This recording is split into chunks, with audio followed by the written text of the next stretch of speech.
Selaras dengan perkembangan semasa, Jabatan Radio Televisyen Brunei telah memulakan siaran televisyen digital bermula dari bulan Mei 2009. Siaran tersebut telah diperluaskan lagi ke seluruh negara bermula bulan Mac tahun 2014. Di samping dapat meningkatkan kualiti gambar dan suara, siaran televisyen digital RTV juga memberikan lebih banyak pilihan berbanding dengan siaran televisyen analog. Melangkah ke era digital bersama RTV.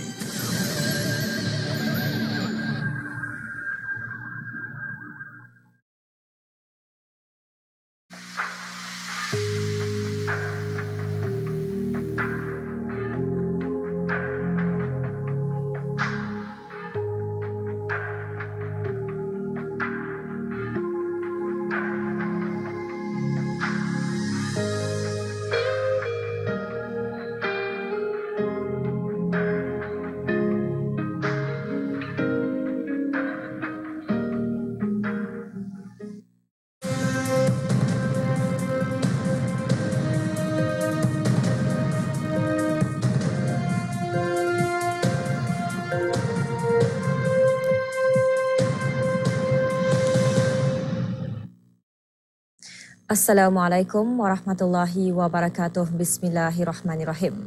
Duli yang teramat mulia Paduka Seri Pengiran Muda Mahkota Pengiran Muda Haji Al-Muhtadi Billah Ibni Kebawah Duli Yang Maha Mulia Paduka Seri Baginda Sultan Haji Hassan Al-Bolkiah Muazzaddin Wad Daulah Menteri Kanan di Jabatan Perdana Menteri dan yang teramat mulia Paduka Seri Pengiran Anak Isteri Pengiran Anak Sarah binti Pengiran Haji Saleh Abrahaman kini berada di Republik Singapura.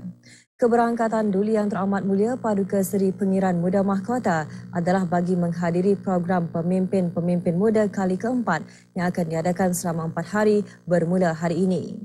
Duli yang teramat mulia dan yang teramat mulia berkenan berangkat ke Republik Singapura kemarin. Berangkat mengiringi Duli yang teramat mulia dan yang teramat mulia Paduka-Paduka Anakda yang teramat mulia Pengiran Muda Abdul Muntakim, yang teramat mulia Pengiran Anak Munirah Madhul Bolkiah dan yang teramat mulia Pengiran Muda Muhammad Aiman. Keberangkatan tiba Duli yang teramat mulia dan yang teramat mulia di lapangan terbang Changi dijunjung oleh Tuan Yang Terutama Lim Swee Say, Menteri Tenaga Manusia Republik Singapura dan Isteri, Tuan Yang Terutama Dr. Janelle Puthucheary, Menteri Tenaga Kementerian Perhubungan dan Penerangan dan Kementerian Pendidikan selaku Menteri Pengiring dan Isteri, Dr. Michelle Puthucheary selaku Lady in Attendance. Juga menjunjung keberangkatan tiba Duli yang teramat mulia dan yang teramat mulia ialah Tuan Yang Terutama Haji Awang Saiful Bahri bin Haji Awang Mansur, Pesuruh Jaya Tinggi Negara Brunei Darussalam ke Republik Singapura dan Isteri.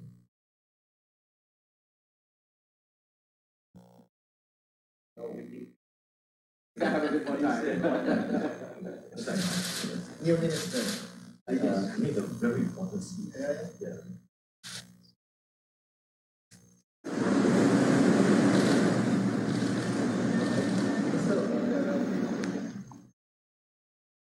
Duli yang teramat mulia Paduka Seri Pengiran Muda Mahkota dan yang teramat mulia Pengiran Anak Isteri kemudiannya dijunjung menaiki kenderaan khas menuju ke sebuah hotel terkemuka di Singapura, tempat persemayaman di sepanjang keberangkatan.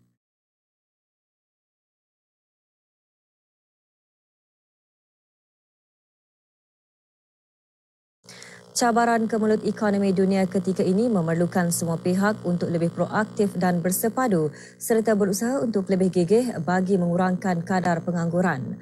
Menteri Tenaga dan Perindustrian di Jabatan Perdana Menteri menegaskan semua pihak memainkan peranan penting dan bersepadu dalam membantu mengatasi cabaran yang dihadapi melalui pendekatan World of Nation dan bukan hanya terletak kepada pihak kerajaan, malah pihak sektor swasta, organisasi bukan kerajaan dan pencari-pencari kerja itu sendiri. Yang berhormat Pihin Datu Singa Menteri Kenal Besara, Datuk Seri Setia Dr. Awang Haji Muhammad Yasmin bin Haji Umar menekankan perkara tersebut semasa melancarkan Pesta Kerjaya Brunei 2016. Majlis berlangsung di Dewan Berdex Jurudong menyentuh mengenai pusat pekerjaan Brunei yang akan ditempatkan di Kampung Beribi Gadong. mulai Disember ini. Yang Berhormat Pihin berkata perubahannya merupakan langkah yang dilaksanakan oleh pihak kerajaan dalam masa jangka pendek bagi memudahkan lagi para pencari kerja untuk mendapatkan peluang pekerjaan.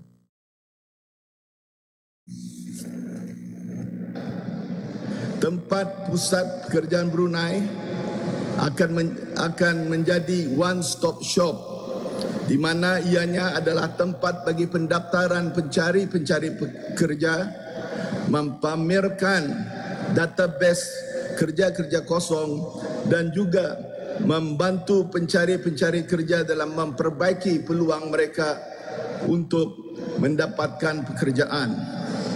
Pencari kerja yang tidak mempunyai komputer boleh juga mengunjungi Pusat Pekerjaan Brunei bagi menyertai kursus-kursus pembangunan kapasiti bagi menambahkan kemahirannya. Pusat Pekerjaan Brunei juga dapat diakses 24 jam 7 hari seminggu melalui online portal. Pencari kerja bolehlah meneliti peluang-peluang kerja online serta mendaftarkan dirinya bagi program-program upskilling untuk meningkatkan kemahiran dan kompetensi masing-masing. Syarikat-syarikat juga dapat mengakseskan calon-calon pekerja melalui online portal ini juga. Dalam pada itu, Yang Berhormat Pihin Datuk Singa Menteri Kenal Besara Datuk Seri Setia Dr. Awang Haji Muhammad Yasmin melahirkan rasa kesalnya mengenai terdapatnya syarikat-syarikat pembinaan besar seperti yang menyertai projek rancangan kemajuan negara yang tidak mengutamakan pengambilan anak-anak tempatan. Malah tegas Yang Berhormat Pihin ada yang hanya mementingkan keuntungan. Bukankah sudah tiba masanya bagi pihak-pihak yang bertanggungjawab dalam mengelolakan lembaga-lembaga tawanan di kerajaan maupun syarikat-syarikat kerajaan government link companies untuk menjadikan pengambilan anak tempatan sebagai kriteria utama dalam pemberian tender projek dan bukannya untuk mementingkan keuntungan bagi setengah pihak dan ejen yang tidak bertanggungjawab. Dalam pada masa yang sama, syarikat-syarikat yang menghadapi cadangan mereka perlulah menyatakan berapa peluang pekerjaan yang dapat dibukakan kepada anak tempatan. Di samping itu, ada baiknya juga diberikan tumpuan dalam mengkaji semula dasar-dasar procurement tempatan supaya ianya memberi peluang kepada MSME tempatan. Prinsip yang sama akan dilaksanakan bagi projek-projek pelaburan langsung asing termasuk projek-projek pembinaan yang berkaitan dengannya. Pesta Kerjaya Brunei 2016 merupakan salah satu daripada usaha kerajaan untuk melibatkan semua sektor perindustrian di seluruh negara secara holistik dalam satu tempat. Lebih 220 syarikat menyertainya dengan menawarkan lebih 2,560 peluang pekerjaan daripada sektor-sektor tenaga, pembangunan dan kejuruteraan, perbankan dan kewangan, IT dan kreatif, perkhidmatan pendidikan dan kesihatan, hospitality dan pelancongan, pembuatan dan penjualan dan juga pengangkutan dan logistik. Bertemakan merealisasikan kecemerlangan pekerjaan melalui pembangunan keupayaan, kecekapan dan prestasi, pesta ini menyediakan sesi-sesi temuduga, kaunseling kerjaya dan klinik penulisan CV. Pesta 3 hari ini dianjurkan oleh Jabatan Tenaga dan Perindustrian di Jabatan Perdana Menteri.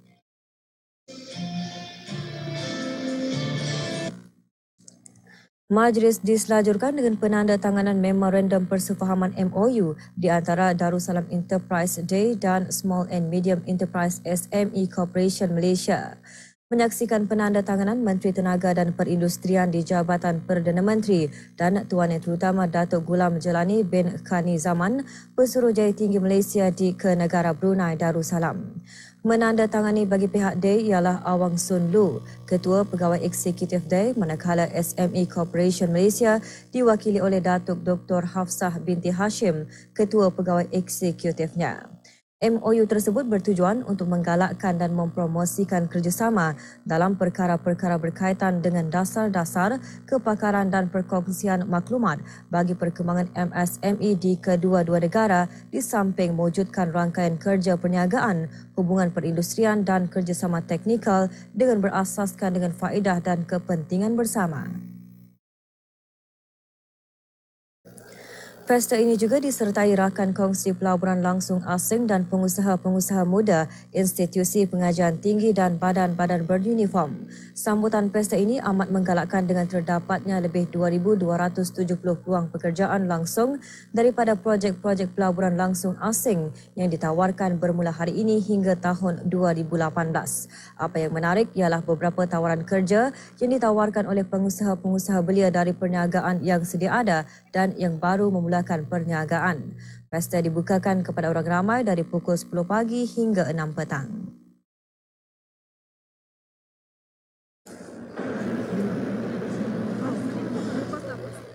Lebih banyak berita menyusul selepas ini. Berikut adalah aliran proses pembayaran kerajaan. Bagi setiap pembekalan barangan atau perkhidmatan kerja, pembekal hendaklah menerima dokumen iaitu purchase order daripada Treasury Accounting and Financial Information System (TAFIS) yang dikeluarkan oleh kementerian atau jabatan berkenaan. Dokumen tersebut akan memberikan kepastian kepada pembekal bahawa pengurusan pembelian telah dimasukkan ke dalam TAFIS dan peruntukan bagi membayarnya adalah tersedia. Apabila pembekal menghadapkan invoice tuntutan kepada kementerian atau jabatan berkenaan, invoice tersebut akan dimasukkan ke dalam sistem dan pembekal akan menerima slip pemberitahuan notification slip. Invoice seterusnya akan diserahkan ke bahagian kewangan di kementerian atau jabatan berkenaan untuk diluluskan oleh pegawai pengawal iaitu first approver dan seterusnya dihadapkan ke jabatan perbendaharaan untuk diluluskan oleh pegawai kewangan iaitu second approver. Sambutan Hari Keluarga Persekutuan Guru-Guru Melayu Brunei PGGMB berjaya mewujudkan dan merapatkan hubungan silaturahim dan networking dalam kalangan warga PGGMB dan masyarakat dengan pengisian berbagai aktiviti sejak ia diungkayahkan bulan lalu. Petang kemarin diadakan majlis penutupan sambutan berkenaan di tempat di Dewan Sekolah PGGMB Sungai Akar. Majlis disediakan dengan penyampaian hadiah dan sijil bagi kategori-kategori pelajar terbaik dalam peperiksaan PSR, BGCE peringkat O dan A, sijil peperiksaan sekolah rendah ukama, sijil peperiksaan pelajar pelajaran ukama Brunei dan sijil tinggi pelajaran ukama kepada para pelajar yang disempurnakan oleh Pengiran Datuk Paduka Haji Bahrom bin Pengiran Haji Bahar Timbalan Menteri Pendidikan. Juga disampaikan anugerah penghargaan perkhidmatan guru-guru PGGMB dan anugerah penghargaan perkhidmatan kaki tangan PGGMB kepada para guru dan kaki tangan PGGMB yang menunjukkan prestasi dan kecemerlangan dalam menanai tanggungjawab masing-masing. PGGMB ditubuhkan pada tahun 1937 dengan lebih 2,000 ahli di seluruh negara.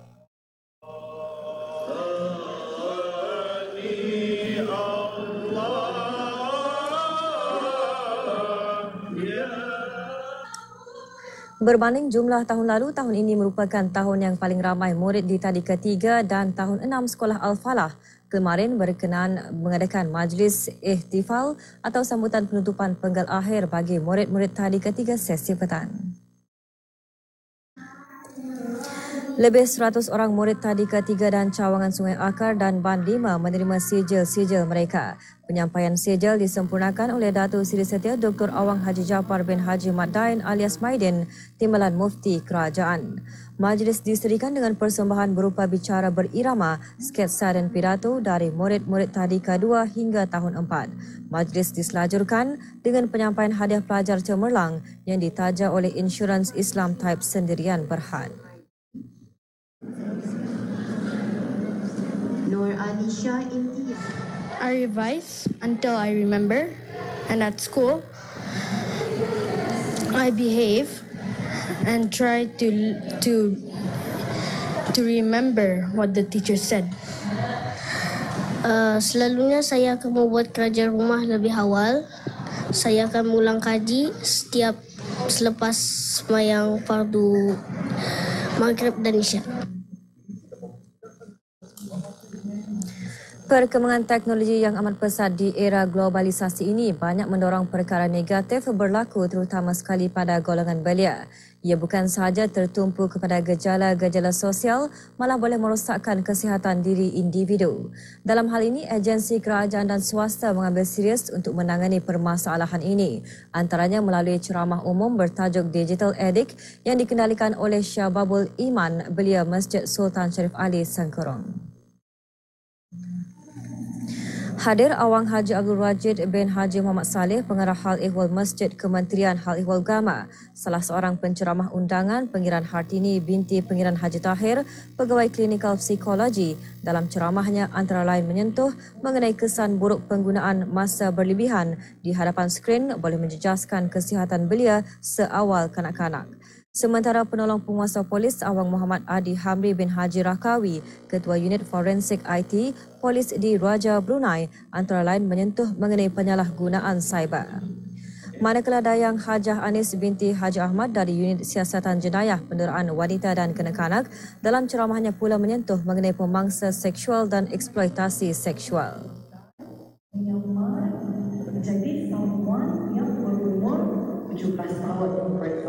Ceramah diselajurkan dengan forum bertajuk Permasalahan Penggunaan Teknologi dalam Perspektif Islam, disampaikan oleh Dr. Kamaru Salam bin Yusof, pensyarah Universiti Islam Sultan Sharif Ali UNESA, dan Awang Muhammad Yusof bin Haji Abdul Majid dari Kementerian Hal Ehwal Agama.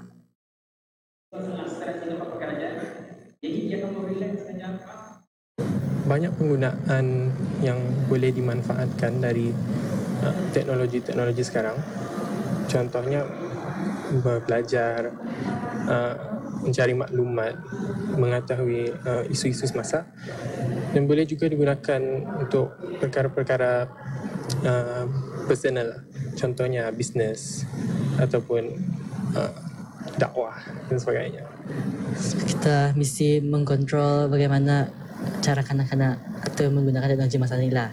Like, diorang mesti menggunakan teknologi itu untuk pendidikan saja. Lebih baik kita keluar bersama family, berjalan-jalan ke riadah bersama-sama. Itu jangan tadi bagi handphone atau ada orang dulu masa kanak-kanak nanti.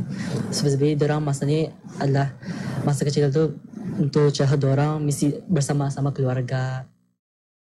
140 peserta yang terpilih bagi program 1 minggu 1 juzuk terdiri daripada murid-murid darjah pra hingga darjah 5 dari 12 sekolah agama daerah Temburong diraikan dalam Majlis Khatam Al-Quran. Majlis berlangsung di Dewan Belalung Kompleks Dewan Kemasyarakatan Pekan Bangar Temburong kemarin. Hadir Hajah Zakiah binti Haji Taib, pemangku pengarah Hal Ehwal Syariah.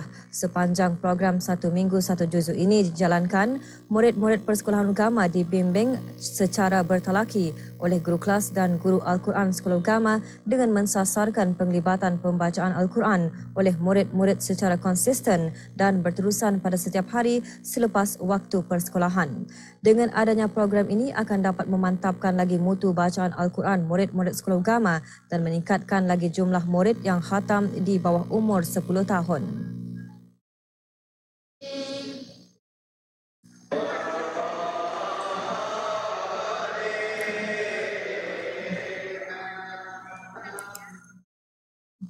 Para usahawan perlu lebih bijak dalam mencari peluang-peluang perniagaan yang baharu dan berani mengambil risiko agar mereka dapat meneroka peluang-peluang tersebut. Hal ini antara yang disentuh semasa sesi forum dan dialog perniagaan petang kemarin.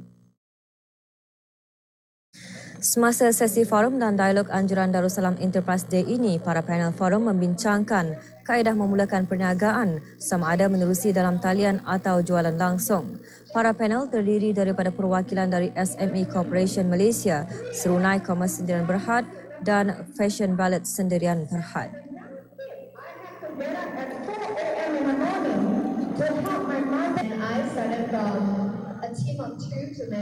Darussalam Enterprise Day merupakan landasan yang memudahkan para pengusaha tempatan untuk mendapatkan tindak balas secara langsung terhadap apa jua masalah dan urusan yang berkaitan dengan perusahaan. Kala itu, dia melibatkan agensi-agensi kerajaan dan swasta yang berkaitan dalam mencari jalan penyelesaian terhadap masalah yang dihadapi oleh para pengusaha tempatan.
Kemeriahan dan keceriaan program Bandarku Ceria bukan sahaja dapat dirasai oleh para pengunjungnya yang menyertai pelbagai aktiviti, namun ianya turut memberi peluang kepada para pengusaha untuk menambah pendapatan mereka.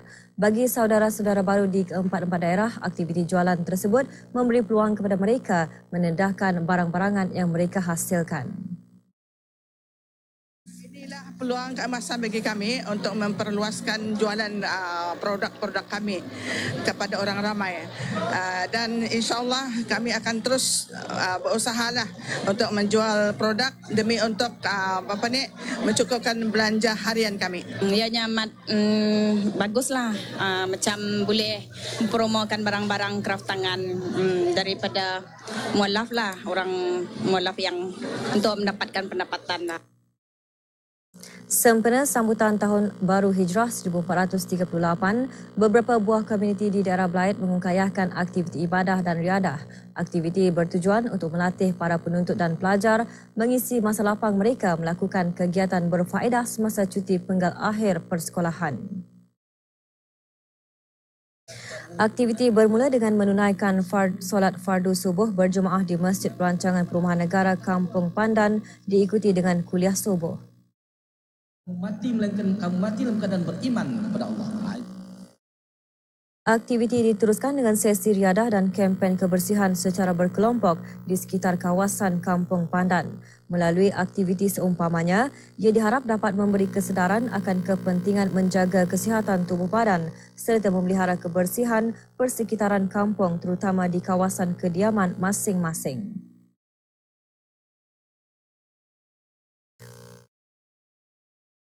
Beralih ke berita sukan.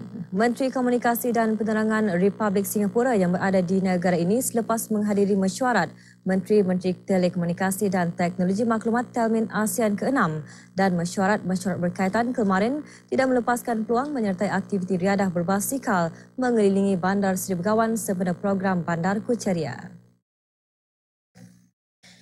Yang Berhormat Dr. Yaakob Ibrahim menyertai Yang Berhormat Datuk Seri Setia Awang Haji Mustafa bin Haji Sirat, Menteri Perhubungan dalam aktiviti riadah berbasikal sepanjang 15 km.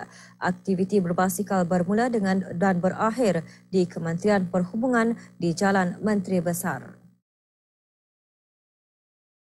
Lebih 500 orang peserta menyertai aktiviti riadah Amal Hari Perkhidmatan Awam 2016 kemarin. Aktiviti berbentuk acara berbasikal dan wakaton bermula dan berakhir di Taman Haji Sir Muda Omar Ali Saifuddin di Ibu Negara. Terdahulu, sumbangan berupa 2 cek berjumlah RM5,000 diserahkan oleh Yang Berhormat P. Datuk Laila Raja, Major Jeneral Bersara, Datuk Paduka Seri Haji Awang Halbi bin Haji Muhammad Yusof, Menteri Kebudayaan Belia dan Sukan, kepada Persatuan Cacat Penglihatan Negara Brunei Darussalam dan Persatuan Paralimpik Negara Brunei Darussalam.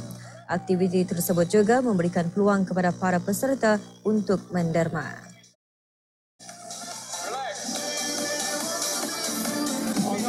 Menteri Kebudayaan Belia dan Sukan seterusnya melancarkan dan menyertai acara berbasikal sejauh 10 km.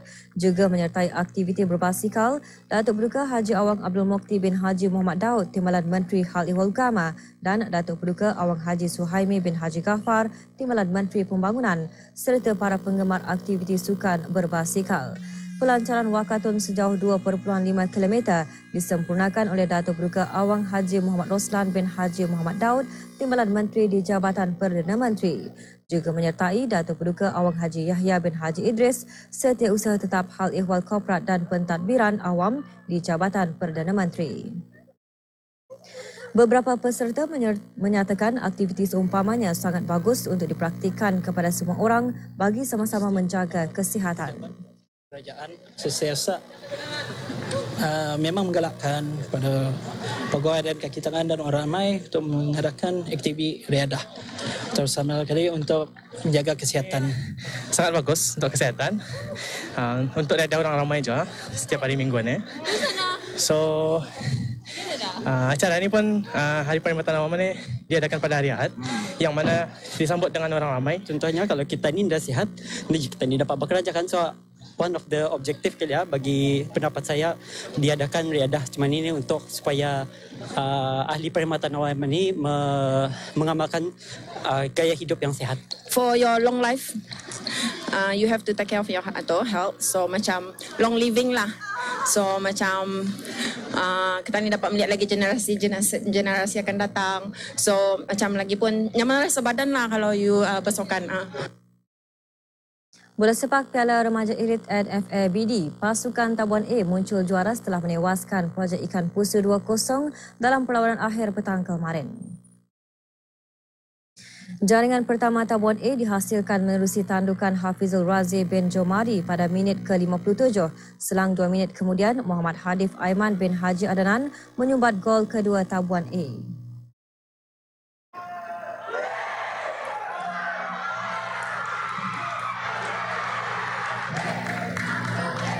Penyampaian hadiah disempurnakan oleh Yang Berhormat Pihin Datu Laila Raja, Major Jeneral Bersara Datuk Paduka Seri Haji Awang Halbi bin Haji Muhammad Yusof, Menteri Kebudayaan Belia dan Sukan.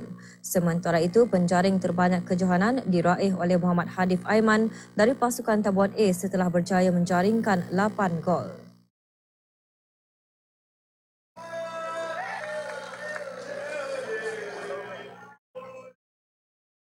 Lebih 200 orang menyertai bertuntun RIA Funwork 2016 anjuran Persatuan Sindrom Down ABLE kemarin di Taman Rekreasi Jalan Menteri Besar.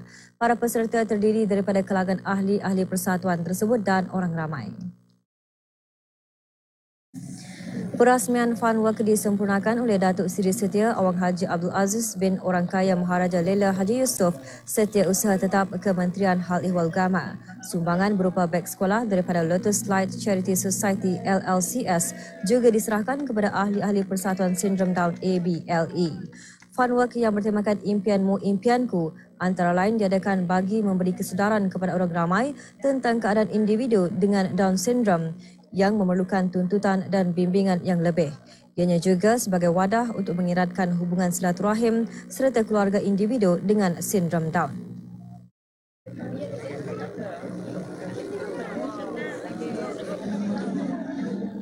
Dalam perkembangan sukan luar negara pula, 4 perlawanan beraksi malam dan awal pagi tadi dalam bola sepak Liga Perdana Inggeris. Watford tewas di tangan Stoke City 0-1 malam tadi, sementara Arsenal pula menumpaskan Bournemouth 3-1. Southampton pulang menang 1-0 ke atas Everton awal hari ini, manakala Manchester United terikat sama-sama dengan West Ham United. Dengan itu, sekian berita. Assalamualaikum warahmatullahi wabarakatuh dan salam hormat.